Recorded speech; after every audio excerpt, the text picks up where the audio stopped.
O-K-A-Y, la radio OK. Le journal du hockey. Madame, monsieur, bonjour, bienvenue dans ce journal du hockey du lundi 14 avril, jour de pause. Pause.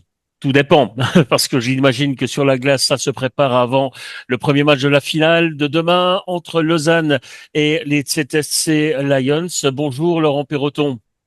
Bonjour Philippe, comment allez-vous?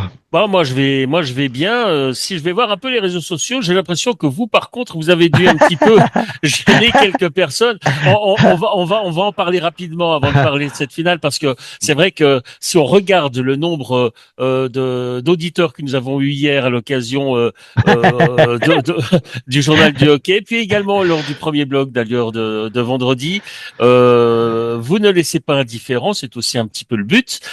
Mais c'est vrai que certains de vos propos ont été peut-être mal interprétés, ou alors ça mérite quelques explications. Alors on vous laisse vous exprimer, parce que j'avais envie de vous en parler en fait. Alors faisons-le en direct à l'antenne, on va pas le faire en privé. C'est ça, mais en fait, j'ai été repris sur les propos que j'ai tenus sur Genasi. Peut-être que je donne raison aux gens finalement après réflexion sur. Bon, on va rappeler, on redonne le contexte peut-être pour les gens qui nous avaient quand même pas suivis. Donc en fait, Genasi après la qualification lausannoise a déclaré en fait que ils avaient trouvé leur motivation dans le visage des Fribourgeois qui après le match 4 semblaient être trop satisfaits. En gros, c'est ce qu'il a dit.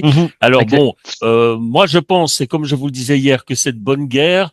Maintenant, vous pensez que c'était un propos inutile. Non, mais en fait, c'est surtout que c'est un propos qui est pas juste. Parce que en discutant avec le vestiaire fribourgeois, après les deux matchs en prolongation, enfin l'acte 3 et l'acte 4, ils étaient encore inquiets parce qu'ils ont clairement dit que la victoire, elle aurait pu aller de l'autre côté. Et puis, du côté du coaching staff et des joueurs, il y avait beaucoup d'humilité. Après, finalement, j'ai réfléchi, puis son rôle de capitaine, il le fait aussi en rameutant les troupes et en étant populaire au sein de la famille LHC. Et peut-être qu'il y a cette barrière de langue. Mais moi, le seul truc que je voulais dire, en fait, et je me suis mal exprimé, le fond, je pense que j'ai raison, la forme, sans doute pas, c'est que j'aurais voulu le voir heureux. En fait, avec le sourire, pas comme en quart où on n'était pas fatigué. Bah si, les 3-4 premiers matchs, t'étais peut-être pas fatigué, mais vous n'étiez pas dans le rythme. Et puis c'était pas le LHC qu'on a vu au mois de décembre. Et t'es qualifié, bravo à Langnau, et vous avez trouvé les ressources. Là, pareil. Et là, quand on parle qu'on a trouvé la motivation par rapport, non, c'est la qualité du jeu qui s'est améliorée et les individualités qui ont fait la différence, et notamment le premier bloc. Donc c'est ça, on peut pas dire tout et n'importe quoi. Et c'est là-dessus où j'ai dit les choses. Alors ça a été mal interprété. Alors ça, il y a quand même des choses qui sont dites depuis. Oui, j'ai lu par exemple. Je vous donne l'exemple. J'ai lu par exemple que finalement vous n'aimiez pas le LHC globalement, et puis que finalement vous vous mangiez d'une manière ou d'une autre. Ça n'a rien à voir. Parce que j'ai été soi-disant licencié. Parce que vous auriez été licencié par le LHC. Je vais répondre à monsieur Claude Lavanchy. Vous savez, c'est mon haters préféré, Louis XIV. Non, mais parce que c'est lui qui dit ça, que j'ai été licencié par John Foust. Alors, je vais lui répondre concrètement. Et puis, je vous ai préparé un mail où j'ai scanné ce matin. Je me suis levé très tôt pour vous envoyer tous les documents. Donc, il y a un contrat de travail, un avenant de contrat de travail du 10 mai 2009 où je suis prolongé pour 2 ans. En décembre 2009, je demande à rencontrer Gérard Scheidegger, LHC, et monsieur Jackie Boinard, L4C, pour leur demander de me libérer de ma dernière année de contrat parce que j'ai un autre projet sportif ailleurs qui m'intéressait plus. Et en fait, finalement, j'avais fait le tour. C'est accepté, ça prend du temps. Claude Cher a dû intervenir, président du Stade Lausanne, parce que monsieur Scheidegger demandait des indemnités de départ. Finalement, pour bon et loyaux services, il me laisse partir, et John Foust n'était absolument pas dans l'organisation. Qu'on me reproche que j'envoie à John Foust qui m'a viré. Quand je suis parti de Lausanne Hockey Club, c'est moi qui ai demandé, et en même temps, Lausanne Foust n'était pas dans le club. Donc le certificat, et je reçois un certificat de travail avec toutes les fonctions que j'ai eues en date du 17 mars 2010. Donc il faut arrêter de raconter n'importe quoi. Après, il a été même plus loin. Il dit que je ne suis pas admis et soutenu par le monde des médias. Et ça, je veux répondre aussi parce qu'en fait, dans le monde des médias, Et vous êtes présent. J'ai commencé en 2004 au Pocaliste, la première émission avec Bruno Curchot. D'accord. Ensuite, j'ai été embauché par Monsieur Ducaro à Téléclub. D'accord. À qui j'ai gardé toujours des bons contacts. Je suis parti à la RTS pendant 10 ans. Ils ont perdu les droits du hockey et j'ai été recruté par les Mans Bleus. Aujourd'hui, la RTS m'a recontacté, on a eu des échanges et vous le savez très bien depuis décembre pour peut-être revenir en tant que consultant sur les plateaux pendant les championnats du monde parce que c'est le hockey international, c'est une de mes passions. Et finalement, même mon employeur actuel, les Mans Bleus, étaient d'accord et il y a eu des discussions à ce sujet-là. Alors, évidemment qu'il y a deux personnes avec qui je m'entends pas et il n'y a pas de problème avec ça et ça n'a rien à voir avec leur rôle soit de journaliste, soit de consultant, c'est Greg Beau et Stéphane Rochette. Mais pour deux raisons différentes.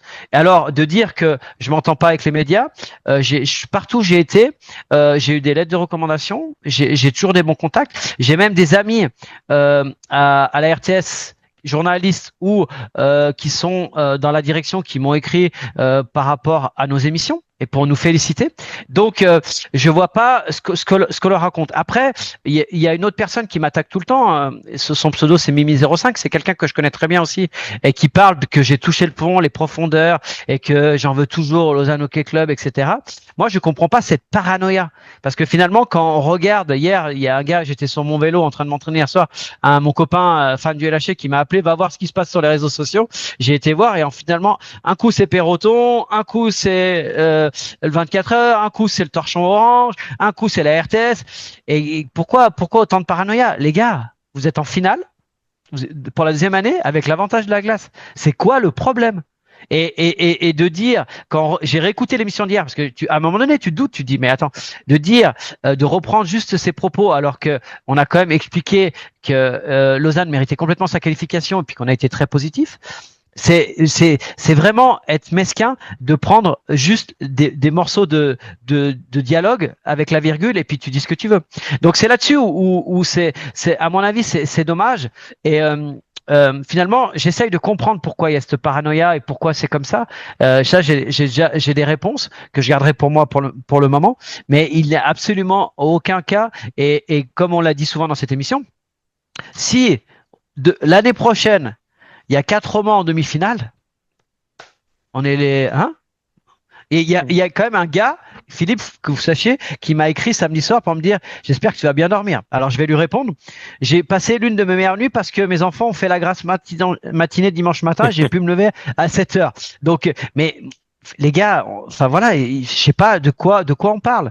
Et puis, si vous voulez, à un moment donné, qu'on soit tout le temps positif et qu'on dise jamais rien et que des choses positives, bah à ce moment-là, vous avez un propriétaire qui a pas mal de moyens, vous rachetez tous les médias et puis on dit toujours des choses positives. Et puis cette émission n'a plus lieu d'être. Mais non, mais c'est quoi le but? C'est quoi le but? Non, mais c'est quoi le but? Je veux dire, à un moment donné, il y a des choses qui sont bien, des choses qui sont pas bien. Ce homme-là, vous savez, comme j'adore ce joueur, sur le début d'ennemi, bah voilà. Et on va même faire un peu de teasing, mais sur l'équipe type, moi, j'ai adoré. Il a été exceptionnel les 2 derniers matchs et même l'avant-dernier. Mais sur l'ensemble de la série, dans la constance, bah, je l'ai pas mis dans mon équipe type. Et on va me dire, ouais, parce que tu n'aimes pas Lausanne. Non, parce que on fait une équipe type sur 7 matchs. Est-ce qu'il a été bon les 7 matchs? Non. Donc voilà. Et puis des fois, il y a aussi ce que les gens ils ont du mal à comprendre, c'est que vous faites une équipe type. Alors ça se discute, hein. Mais des fois, vous êtes exceptionnel. Puis il y a un gars qui est encore un peu plus exceptionnel. Ben voilà, ça fait partie aussi de nommer et puis c'est vraiment ça a aucune valeur finalement, c'est un ressenti et les gens ils comprennent pas ce genre de choses et là il faut prendre un peu de hauteur et c'est ce que je voulais parler de Gennady et je veux dire une dernière chose sur Berra. J'avais noté ça sur ma feuille et je m'en veux parce que là je suis d'accord avec les fans du LHC sur ce que j'ai dit sur Berra. Mais en fait moi j'ai séparé ça en deux. La première chose où il y a l'altercation, il y a Vadzer qui met le check pour changer le momentum, on en a parlé, et puis il y a Berra qui l'appelle, qui appelle Pache, et puis Pache le provoque et ne rentre pas dans le jeu, et il a très bien fait. Ça, pour moi, il y a 3 choses. La première chose, c'était essayer de le sortir du match psychologiquement, parce que c'est un jeune gardien. Il y a Berra quand même avec sa carrière, il veut se battre avec moi, qu'est-ce que c'est que ce bordel et tout, un peu. La deuxième chose, c'est essayer de le faire venir et de se battre. d'accord. Puis j'ai oublié la troisième, mais enfin bref. Et c'est surtout là où je donne tort à Berra, c'est qu'après ça se remet calme. La fin du tiers vient et il va. Ça, je suis d'accord. Mais ça, c'est c'était la frustration de Berra de ne pas avoir réussi à provoquer. Ça, c'est une faute professionnelle. Voilà. Non, mais qu'il n'ait pas réussi. Pache a super bien géré, mais c'est une faute professionnelle. C'est ce que j'avais noté sur ma feuille, parce qu'en plus de cela, il prend 2 minutes. Et du coup, il empêche son équipe d'être en power play. Donc, exactement. Il y a deux choses à séparer, bien distinctes. C'est la première situation. Et là, c'est son expérience qui a parlé. Et les gens ont dit que c'était idiot. Et oui, franchement, on aurait préféré que ça se passe pas. Mais là, il y a une explication. Mais la deuxième chose, il a 100% tort. Et là, ça, on avait oublié de le dire dans l'émission. Et je m'en excuse parce que je l'avais noté sur ma feuille. Bon, merci Perroton. Ça vous fait beaucoup de bien les balades en vélo, ça vous redonne du tonus, en tout cas pour. Moi, je sais pas. Franchement, comme on m'a écrit hier, vous avez vu dans l'état que j'étais. J'étais pas dans une grande forme. Bon. Voilà, c'est comment on va appeler ça, un déballage de début de semaine, mais c'était des choses qu'il fallait dire.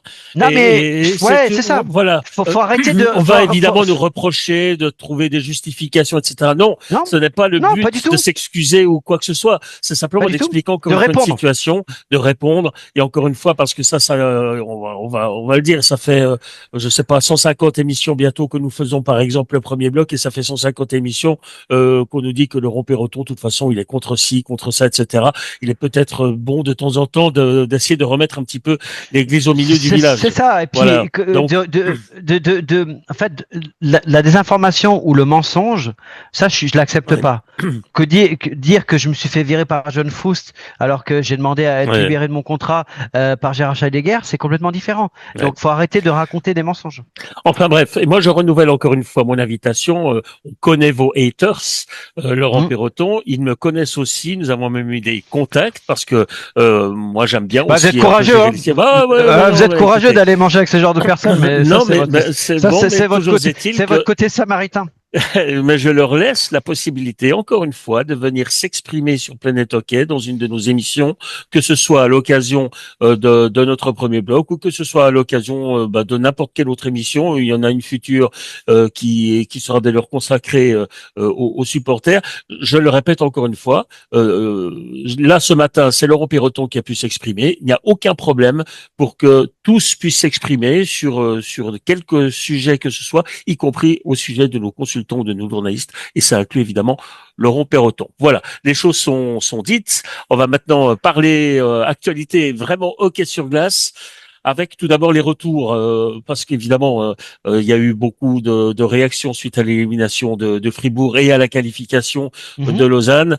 Évidemment, on a un petit peu plus entendu les Fribourgeois s'exprimer parce que très déçus, parce que la presse, c'est vrai, en général, leur a donné sans doute plus la parole qu'aux Lausannois. Les Lausannois qui, eux, sont déjà concentrés maintenant sur leur prochain objectif. Les Fribourgeois, eux, se disent déçus, frustrés. Interview de Sprunger, interview de Diaz.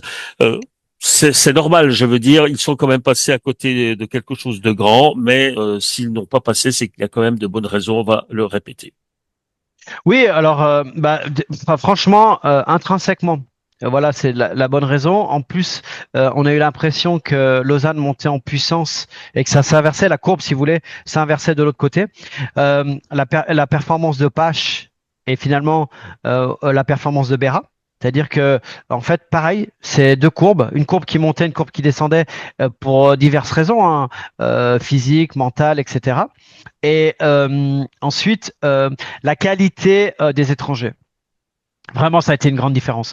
On a beaucoup parlé depuis un certain temps, Schleninska et Barreuter font leur job, ce qu'on leur demande, et dans le temps de jeu. C'est surtout, il y a un truc que j'ai noté, c'est que dans le temps de jeu, c'est-à-dire ils jouent de nombreuses minutes, mais ils sont constants. Et ça, c'est quelque chose, et je parle défensivement. C'est clair qu'ils n'ont pas la qualité de passe de Gunderson, l'intelligence de jeu de Gunderson, mais par contre, ils ont ces qualités-là. Et puis après, le premier bloc. Vraiment, vous savez, pour moi, j'en ai parlé jusqu'à Noël, à chaque fois que je les voyais jouer, j'étais estomaqué de leur complémentarité. Ria, Seomela et Oksanen. Et finalement, là, on les a retrouvés au niveau où il fallait. Est-ce que finalement c'est une logique? J'ai essayé de réfléchir à ça et finalement souvent peut-être que tes meilleurs joueurs au début des playoffs c'est pas les meilleurs et puis lorsque ça devient important tu vois vraiment tes meilleurs joueurs. Et là on peut déjà faire un parallèle avec la première ligne de Zurich qui a été dans le match à Davos où ils ont souvent eu des difficultés à l'extérieur de concentration qui a fait la différence. Donc c'est ça, à mon avis, ça s'est joué là-dessus. Et puis après sur les joueurs suisses. Enfin voilà, on y revient, mais le plus gros contrat, le joueur international à Fribourg, c'est Berchi. Il est passé complètement à travers cette demi-finale. Après, t'as des joueurs suisses de l'autre côté. Quand tu vois déjà en défense Glauser, Frick, c'est des valeurs sûres et aussi dans l'état d'esprit. Et du coup, ça fait cette différence. Moi, je dirais que pour résumer un peu la chose du côté de Fribourg, tu as Diaz qui a tenu la baraque et Gunderson offensivement. Voilà. Et c'est très insuffisant. Et puis devant, tu as Sorensen qui a eu de temps en temps des fulgurances. Diaz et Gunderson défensivement. Ouais, Non, mais je parle. Vous avez dit offensivement. Oui, je parle Gunderson offensivement et d'accord. Diaz dans les deux sens de la patinoire. Okay. Et puis ensuite, c'est bien de préciser Philippe. Ensuite, le devant, Sorensen, il a été isolé en fait. Lindenwey a pas trop mal commencé, mais finalement, est-ce qu'il a assez de vitesse et je parle dans l'exécution. Et j'aime beaucoup ce joueur, hein. Mais pour jouer avec Sorensen, c'est difficile parce que c'est tout en une touche, tout en décalage, tout ça. Et puis Schmid, qui était très bien, s'est complètement écroulé au fur et à mesure de la demi-finale. Donc, tu avais un premier bloc vraiment absent. Donc, si on avait retrouvé cette fameuse ligne Wallmark, Sorensen, Schmidt, est-ce que ça aurait changé considérablement la donne? Ça aurait changé la donne sur l'acte où Lausanne gagne 1-0 à Fribourg et peut-être sur l'acte 5. Mais je sais pas si ils auraient. En fait, il a essayé de mettre après Lilia. Et ben voilà, Lilia, il a fait sa saison. Hein, ils sont en demi-finale, etc. Mais est-ce que c'est un étranger suffisant pour être champion? Ça, c'est la question. Et là, on l'a vu. On a vu aussi ses limites dans la répétition de la performance. Donc voilà, pour moi, vraiment, ce qu'il a beaucoup manqué, c'est Wallmark pour le côté offensif et Strelay pour le côté défensif. C'est vraiment deux gars qui ont manqué. Il y avait des absents du côté de Lausanne. Mais finalement, c'est des gros absents. Hein. Mais finalement, il y a tellement de profondeur en qualité que ça a quand même fait la différence. Et on voit aussi, et ça c'est pas péjoratif, mais la différence de masse salariale a quand même joué un rôle. Et aujourd'hui, les deux finalistes, c'est les deux plus grosses masses salariales, les deux groupes masses salariales du pays. Ouais. Masse salariale du pays. Donc c'est pas étonnant non plus parce que le championnat est tellement progressé. C'est tellement homogène que même pendant le championnat, tu dois faire plus d'efforts qu'avant. Il y avait vraiment deux wagons. Ça, c'est le premier point. Et ensuite, quand arrivent les séries, ça joue vraiment beaucoup plus dur. Et en fait, on s'aperçoit qu'il y a pas mal de blessés dans les différentes équipes et des joueurs majeurs. Et c'est ceux qui ont un peu plus de profondeur et du coup qui ont un plus gros budget qui arrivent à aller plus loin et gagner des actes 7, par exemple. Ouais. Une dernière remarque concernant les deux premières séries, donc quart de finale, demi-finale, avant vraiment de plonger maintenant sur la finale. Il y a quand même deux chiffres qui sont, je veux pas dire spectaculaires parce que de nombreux buts ont été marqués, également cage vide. Mais si on regarde sur leur 7e match, les Vaudois ont quand même remporté une victoire 6-2 contre Langnau et 5-1 contre Fribourg. C'est clair, c'est net. Ouais. Ils gèrent bien leur 7e match.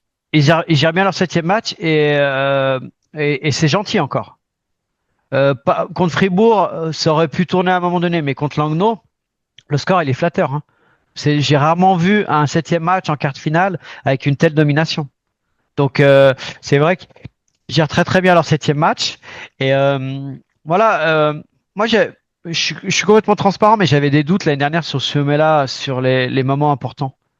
Alors, il avait pris ce charge par Young qui avait peut-être amené à être un peu plus blessé ou un peu plus touché. Mais là, franchement, l'acte 7, j'ai vraiment été impressionné. Et je Puis, vous ouais, allez-y, allez-y, allez-y. Non, mais et puis j'ai été impressionné sur mais en fait impressionné sur la totalité. C'est-à-dire que on a toujours l'impression que c'est un joueur très créatif, très offensif, mais à chaque fois que je regardais, je disais, ok, là, face-off, zone défensive, très important. Ce mal à gagner. Ok, oula, surnombre. Et d'un coup, tu voyais un casque jaune qui arrivait full speed, qui rattrapait le numéro 4 ou le numéro 3, et il n'y avait pas de surnombre. Dans la zone, ça tourne. D'un coup, hop, oh, il y a une ouverture, une transversale, incroyable, le gars tout seul, qui c'est qui coupe la ligne de passe, ce là.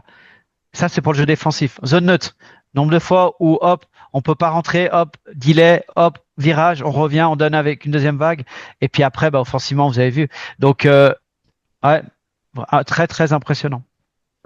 Alors hier, j'ai passé une petite partie de mon dimanche là à réfléchir un peu à cette confrontation finale Ouais, entre Zurich et Lausanne, disons-le dans l'ordre, entre Lausanne et Zurich, parce que justement, il y a ce fameux match 7 que je vais interpréter comme avantage de la glace qui va intervenir. J'ai quand même l'impression, en mettant dans la balance tous les plus et les moins de chaque formation, que le gros plus et peut-être même le seul plus vaudois, et là je retombe un tout petit peu de mon nuage de supporters romans, c'est de me dire que finalement le plus de Lausanne, c'est d'avoir l'avantage de la glace, parce que pour le reste, je trouve que Zurich est à peu près meilleur partout. Euh, L'avantage de la glace au septième match, je dirais que, oui, on parle de fatigue aussi côté lausannois avec déjà ces 14 matchs qui ont été disputés. L'avantage, c'est qu'on a déjà vu un champion suisse c'était Davos à l'époque, être champion après avoir disputé 21 matchs, donc avoir été 3 fois au bout de la série. Donc on va balayer un petit peu cet argument de fatigue pour le moment, mais c'est vrai que le seul argument que je trouve vraiment concret pour Lausanne, eh bien, c'est qu'il y a cet avantage de la glace. Et encore. Et encore, en saison régulière, les deux équipes se sont imposées au moins une fois sur la patinoire adverse. ouais. Donc Alors, moi, voilà, je vais vous voilà le répondre. tableau du départ. Ouais, je vais vous répondre. L'avantage de Lausanne, c'est de ne pas être favori, même si tu as fini premier. Ça change beaucoup de choses, hein. Et ça a été un vrai problème sur la série quart finale. Ça, c'est le premier avantage de Lausanne. Deuxième avantage de Lausanne, on parle de fatigue et ça s'équilibre parce que Zurich a joué la Ligue des Champions jusqu'au bout. Ok. Troisième avantage de Lausanne, l'avantage de la glace. Et le dernier avantage de Lausanne, c'est Zurich. C'est-à-dire que pour le moment, il y a deux Zurich. Il y a le Zurich à domicile et le Zurich à l'extérieur. Et comme ils ont l'avantage de la glace, bah, Zurich pour l'instant à l'extérieur, c'est vraiment des fois abusé. Je, je Donc le développe, premier hein. match de demain sera déjà quelque chose d'essentiel. C'est très important parce que je développe, par moment, Zurich, ils sont sous pression et à Davos, hein, et on sait l'intensité physique et l'intensité qu'ils mettent dans leur match, surtout à domicile. Et non, même sous pression, on continue à faire des delays, des petites passes dans le slot, etc. Puis on a perdu des packs, des transversales, et Un puis peu de on perd des suffisance, pucks. quoi. Bah, des choses très compliquées. Si ça passe, c'est magnifique. Puis là, tu perds le match sur 2-3 turnovers, des erreurs. Mais parce que c'est pas que tu les provoques, c'est que tu les vois, mais que tu tentes quand même. Parce que tu es tellement supérieur. Et ça peut être un avantage. Après, le désavantage de Lausanne. Le premier match à Lausanne. C'est paradoxal ce que je vous dis, mais ça veut dire que le premier match est très important. Est-ce que Zurich, on va avoir un Zurich concentré et qui arrive pas à la fleur au fusil? Et je pense que non. Le deuxième, c'est le contingent. On va partir poste par poste. Pache est très bon, Roubaix est supérieur, expérience et puis dans le nombre d'années et surtout dans les titres gagnés, etc. Ensuite en défense. En défense, le problème c'est que tu as perdu Elner. Et Elner Frick, je parle dans la cohésion, hein, c'est l'une des meilleures paires du championnat. Donc ça enlève cette paire-là et Elner Frick avec Vuardoux, c'est pas la même chose. En face, tu as un top 5 vraiment très impressionnant. Puis après, à l'attaque, finalement, il y a des très bonnes lignes à Lausanne. Simplement, c'est qui va jouer contre Kaoun et qui va jouer contre Bougro. Alors, quand tu as l'avantage de la glace, tu vas pouvoir matcher. On se retrouve avec le même problème que contre Fribourg, ouais, mais lors du match face à Fribourg. Ouais, mais sauf que contre Fribourg, ils avaient l'avantage en termes de qualité. Là, c'est pas le cas. Et c'est pour ça que ça m'étonnerait pas de voir Ward coacher vraiment très agressivement à domicile et essayer de créer l'exploit à l'extérieur en faisant tourner ses lignes. Parce qu'il n'a pas le dernier changement. Parce que demain, t'es sur une phase ascendante. Tu sors d'une série. Il y a deux façons de voir les choses, et tu l'as vécu en tant que joueur, en tant qu'entraîneur, même si on n'a rien gagné, vous et moi, on a vécu ce genre de choses. Et puis c'est soit tu sors d'une super série très compliquée, tu l'as gagné, et d'un coup, et c'est ce qui m'est arrivé par exemple à Martigny, l'acte 1 à Sierre, et là on regarde ce qui va se passer. Soit c'est complètement l'inverse, et tu as envie de continuer, c'est juste une histoire d'état d'esprit. Mais ça incombe au coaching staff et à prévenir. Et même quand tu préviens, et même quand tu insistes, faire changer et de convaincre les joueurs sur certaines choses, des fois c'est difficile. Donc voilà, moi je vois une belle série. Ah oui, il y a un truc que j'ai oublié de dire qui est très important, c'est la revanche. Tu peux me dire ce que tu veux. Quand tu as perdu et quand tu as gagné, quand tu te retrouves, celui qui a perdu, il a un petit avantage. Parce que voilà, tu as eu l'habitude. Vous voyez dans le sport collectif le nombre d'équipes qui gagnent, puis d'un coup ça s'arrête. On se dit mais c'est la même équipe. Ouais, mais est-ce qu'on fait les mêmes efforts? Est-ce qu'on s'est concentré? Est-ce qu'on met tous les ingrédients pour gagner? Alors ce que tu as déjà gagné, voilà. Hein, il y a un entraîneur qui m'avait dit quand tu gagnes, c'est un peu comme quand tu es en couple. Si une fois que tu as obtenu celle que tu désirais, essaye d'avoir les mêmes attitudes au premier jour et après 10 ans. Et ça, c'est un peu là, ça m'a fait rire. J'étais un jeune joueur à l'époque, mais c'est pas faux. C'est pas faux. Oui. Enfin, j'étais en train de réfléchir d'imaginer. Non, oui, j'imagine la situation. Et vous parliez un peu il y a un gag, mais ça n'a rien à voir avec le hockey sur glace, mais il y a un gag qui me revient comme ça dans la tête d'Olivier de Benoît qui disait que, en parlant de couple, que le mariage c'était un cercueil dont les enfants étaient les clous. Ça n'a rien à voir avec le hockey, mais c'est peut-être pas faux. Je peux vous parler de ça parce qu'un dimanche pluvieux comme hier, on aimerait bien avoir une babysitter. Mais voilà, bon. Enfin, un petit message comme ça. D'accord. Donc, on va pas lancer les rumeurs. Tout va bien dans le couple Perroton. Tout va bien. Voilà. Peut-être que Claude Lavanchy va dire que je suis en instance de divorce. Non. Allez, n'en remettez pas une couche quand même. Ne remettez pas une couche. Bon, nous, on va le saluer, Claude Lavanchy. Et quand on a mangé avec lui, c'était très bon. Pas moi, en tout cas. Voilà. Ah bon. Bah, vous avez bien fait. Et c'était même à la Vaudoise Arena. Pour être très franc. Ben voilà, vous avez participé au budget de l'équipe. C'est bien, monsieur voilà. Bon, Laurent, je crois que pour aujourd'hui, on a dit ce qu'on avait à dire. On va se retrouver demain matin pour essayer d'en savoir encore une fois un peu plus sur l'avant-match, mais ça va être très, très compliqué. Il y a un truc qu'on n'a pas dit sportivement dans la préparation de cette finale, de cet acte 1, comme Zurich a fini plus tôt, ce que j'ai su, c'est qu'il y a eu un petit moment de repos pour reprendre l'entraînement hier. Et finalement, je pense que Ward a donné congé hier et puis que ça va recommencer ce matin et puis que ça va enchaîner, puis que là on va passer à autre chose. Mais souvent les staffs sont tellement élargis aujourd'hui que on a aussi déjà préparé la suite. Je parle en vidéo, je parle en analyse pure.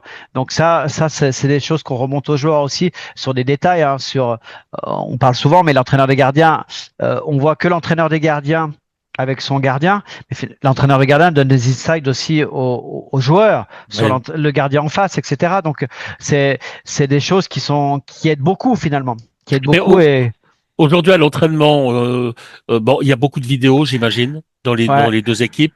Et puis autrement, c'est quoi? C'est entraîner légèrement, mais les situations spéciales, pas vraiment le jeu à 5 contre 5. Maintenant là, on va vraiment dans c'est de l'orfèvrerie. Bah ça dépend s'ils veulent changer deux trois petits détails et ça c'est un spécialiste Ward à titre tactique. Des fois, quand on parle de petits détails, c'est sur le placement. Est-ce qu'on a un 2-2 profond ou plus en zone neutre, etc. Il y a vraiment des petits détails. Des fois, ça siffle et puis tu recules d'un mètre. Je t'ai demandé d'être là, etc., etc. Donc ce genre de choses et les situations spéciales plutôt demain. Et je dirais que aussi le gros travail aujourd'hui pour moi, c'est l'individualisation, mais collective. C'est bizarre ce que je vous dis, mais c'est-à-dire par trio. Voilà. Demain, vous allez jouer contre eux. Voilà leurs qualités, voilà leurs défauts. Tu rentres déjà dans la tête des joueurs en disant, voilà ton job. Vous devez battre cette ligne, vous devez égaliser cette ligne, etc., etc. Donc ça, c'est des choses qui sont arrivées plus tard dans le hockey qu'on n'avait pas forcément avant.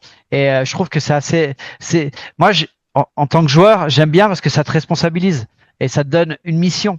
Et en fait, tout le monde a sa petite mission qui amène finalement le résultat collectif. Donc c'est intéressant. Merci Laurent Perroton, merci pour ce briefing matinal que l'on peut retrouver en rediffusion tout à l'heure à 14h sur Hockey la radio. Vous l'avez en podcast à partir de 11h30 sur le site planètehockey.com ainsi que sur notre chaîne YouTube. Merci encore une fois à toutes et à tous de nous avoir suivis. Merci également pour vos réactions qu'on apprécie, qu'elles soient positives ou négatives, on en tient toujours compte. On vous lit, on vous écoute, ne vous faites pas de soucis et de temps en temps on réagit comme ce matin. Merci Laurent et bye bye. à demain 11h pour une nouvelle édition du Journal du Hockey. Excellente journée à toutes et à tous.